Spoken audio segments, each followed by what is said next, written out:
की डेथ को 16 ईयर से हो गए। हम 5 बहनें, हमारे घर में कोई कमाने वाला नहीं। आपके यहाँ आपके भी लगा है? जी अंदर हमारा ऊपर डैमेज हो गया।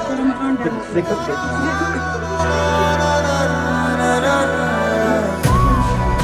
அவங்களுக்காக நான் எப்பவுமே இருப்பேன்னு பாதிக்கப்பட்ட மக்களை இப்போ ராகுல் காந்தி அவர்கள் சந்திச்சிருக்காரு.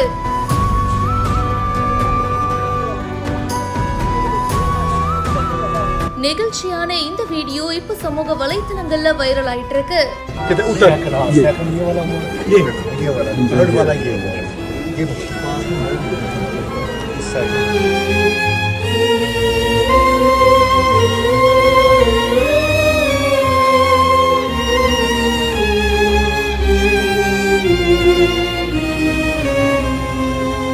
ஜம்மு காஷ்மீருடைய பூஞ்ச் பகுதியில இருக்கிற மக்களை எதிர்க்கட்சி தலைவர் ராகுல் காந்தி அவர்கள் மீட் பண்ணியிருக்காரு.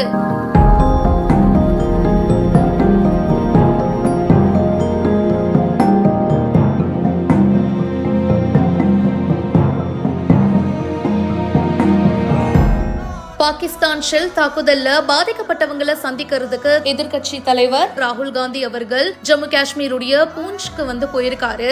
பாதிக்கப்பட்ட வீடுகளை பார்த்து அங்க இருக்கிற மக்களை மீட் பண்ணி நிறைய விஷயங்கள் பேசியிருக்காரு. பாதிக்கப்பட்ட பகுதிகளுக்கு நேர்ல போயிட்டு பார்வையிட்டு இருக்காரு. தாக்குதல்ல பாதிக்கப்பட்ட மக்களை நேர்ல மீட் பண்ணி வீடு வீடா போய் பார்த்திருக்காரு. எங்களோட வீடு பாருங்க சார் எப்படி ஆயிடுச்சுன்னு ஒவ்வொருத்தரும் வேதனையோட சொல்லியிருக்காங்க. அவங்க எல்லாருக்குமே பாத்தீங்கன்னா ராகுல் காந்தி அவர்கள் ஆறுதலும் சொல்லியிருக்காரு. பாதிக்கப்பட்ட வீடுகள், சேதமான பொருட்கள், அவங்களுடைய கண்கள்ல அவ்வளோ கவலை இருக்கு, அவ்வளோ பெயின்ஃபுல்லான ஸ்டோரிஸும் இருக்கு. ஆனா இதெல்லாம் தாண்டி ரொம்ப தைரியமா இருக்காங்க. அவங்களுடைய தைரியத்துக்கு ஒரு சல்யூட். பாதிக்கப்பட்ட குடும்பத்துக்காக நான் எப்பவுமே நிப்பேன் அப்படின்னு ரொம்ப எமோஷனலா ஒரு பதிவை போட்டிருக்காரு.